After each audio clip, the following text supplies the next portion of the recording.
Julian here, and today I'm going to be showing you how to make music like Disclosure. Before I start the video, I just want to let everyone know you can get the project file and samples and MIDI and presets and all that kind of stuff from this video in the description for just $5 on my Bandcamp. You can't miss it. It's the top link in the description. And yeah, I'm going to dive in. So to start off with, this is the thing you heard in the intro. And it's really not too many layers. I've only got like 7 tracks here. It's not too crazy, but there's some interesting stuff going on, definitely like under the surface. So yeah, I'm gonna just dive in. First thing I have here is this Chord synth. Sounds like this.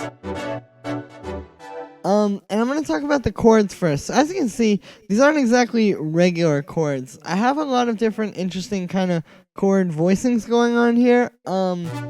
Basically, these are playing the root notes down here, and then all these voices on top are what give it that kind of like jazzy, sort of like smooth house, almost like loungy kind of flavor.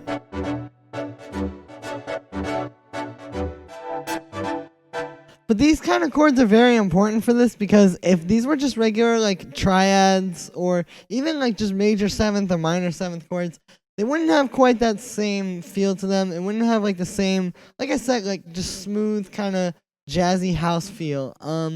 So it's important to use these kind of chords. And I would recommend, I'll put some links in the description. I recommend kind of studying up on like jazz chords, and more specifically the chords that have been used, taken from jazz and used a lot in like 90s house and garage and all that kind of stuff that Disclosure always talks about being influenced by. Because that's definitely a great place to start for building these kind of chords. Yeah, as far as the synth goes, it's pretty simple. All it is it's just a simple analog patch. It's one saw wave, no noise, no second oscillator.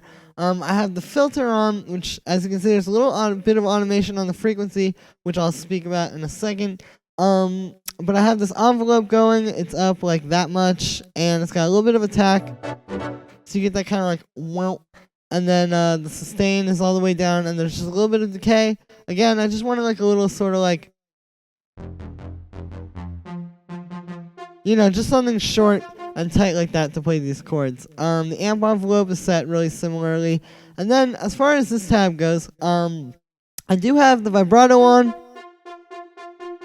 just to give it a little bit more kind of vintage, like old school kind of flavor. You want it to sound like it's being played on something old, I guess, or you want to give it that kind of old texture. And the vibrato is a really good way to do that, because it makes the pitch drift around, and you just get kind of a nice sound out of it. I also have this unison on here with the detune up a little bit and 4 voices, and I have this delay, which is pushing each of those 4 voices to happen 15 milliseconds after each other, and you get this nice kind of stacked effect. Here's without it for reference. So it just adds a lot of power and kind of interestingness to the sound. After that, I just have a chorus. Pretty simple. I just set it like this, just to give it a little bit of kind of, I guess, chorus. I have a little bit of reverb, but it's very tight. I've got a short decay time, a small size, and not a whole lot of dry wet.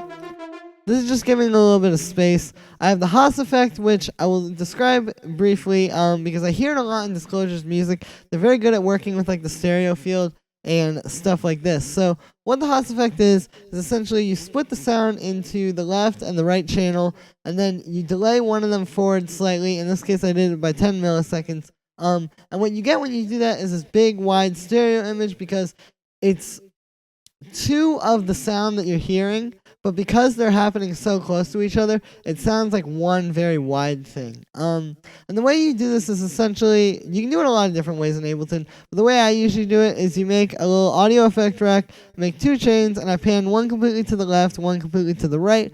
On the one that's panned to the left, I put a simple delay with the dry wet all the way up, no feedback. The left and right channels are linked because you just want it to be a mono delay. And then I have this time up on 10.3 milliseconds. Now here's without it, and then with it. So you can see it really helps, especially when you have it after a reverb and a chorus. It just really helps to enhance the effects of those and bring it out in the mix.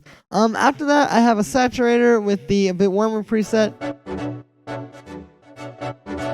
just to give it a little bit more warmth and fatness. I have an EQ8 that's boosting the high end, and I have a compressor which is just side chaining it to the kick. The last thing I want to talk about with this one is the little bit of automation I have on this filter frequency, because I hear Disclosure doing this a lot. You can see in some points the filter opens up, and you get this kind of nice effect where it's sort of like building and losing or dropping tension, I guess, because a lot of the hype of your sounds is like in the high end, like the very like hype stuff is, yeah, it's all high end. And so what opening this filter does is we're literally like playing with that, like we're doing a bit of, yeah, like tension building and dropping, like I said. So yeah, it's just a nice little thing to do on some of those longer chords. And it's really simple to do. You don't have to do a whole lot, but it sounds very nice. Next layer I want to talk about is actually very simple. It's this pad I made with Wavetable. Excuse me. All it is it's just a saw wave, one saw wave, a little bit of the filter. I set the amp envelope like this, and then I have the unison on here on classic mode with all 8 voices, and then the amount is up that much. And this is playing the same chords as this thing, minus these like bottom chords, but they're just held out.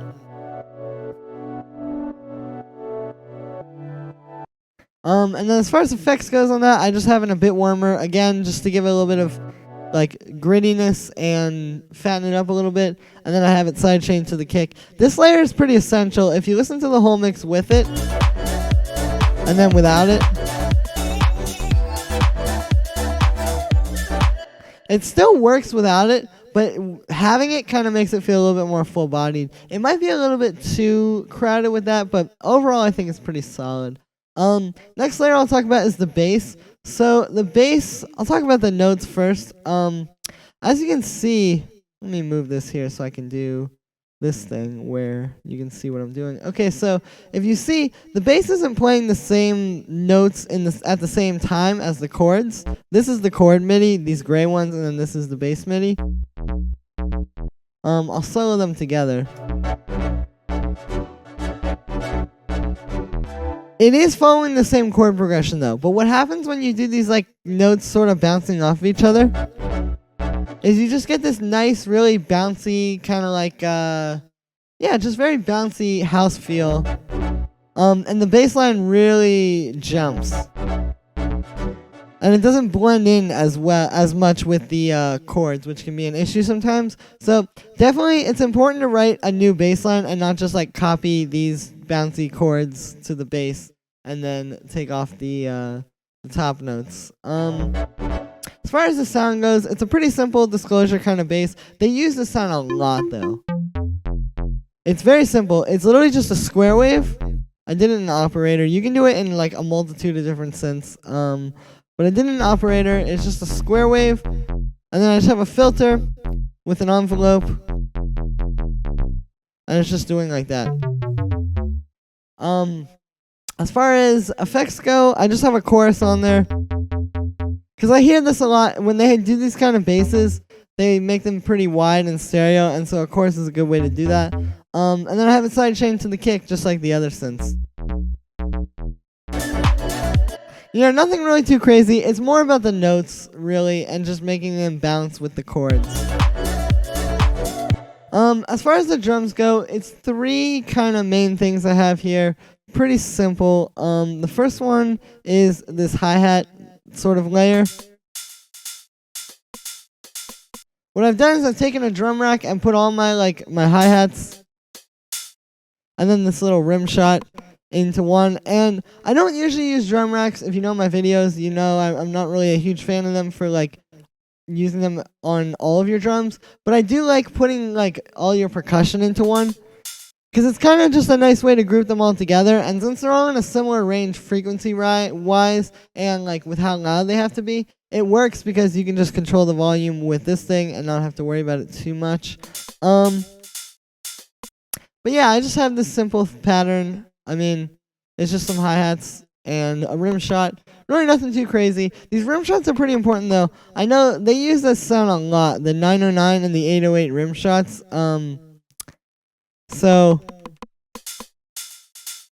definitely an important thing there, but again, it's not too crazy. I just have this pattern, and then I have this swing. Oh, whoops. And then I have this swing on here, this Logic swing, which is actually on all the other layers as well, like the bass and the chord MIDI. But yeah, it's just sort of swinging it and giving it that groove. As far as the clap goes, really nothing too crazy. I have no processing on it. It's just a nice, tight clap sound that doesn't just sound like a standard 909 or 808 clap. I noticed Disclosure likes these kind of very, like almost like a more digital hand clap type of sounds. So that was kind of the type of sound I was trying to find there. And then I have the kick. Again, really nothing too crazy. I don't have any processing on it. It's just a tight, kind of like drum machine style kick. It sounds kind of like a Lindrum kick, if you're familiar with what that sounds like. And yeah, here's the drums all together.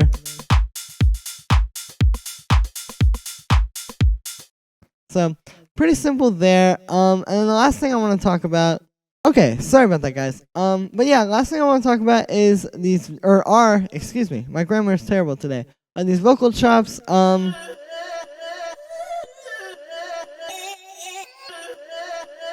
They're pretty simple.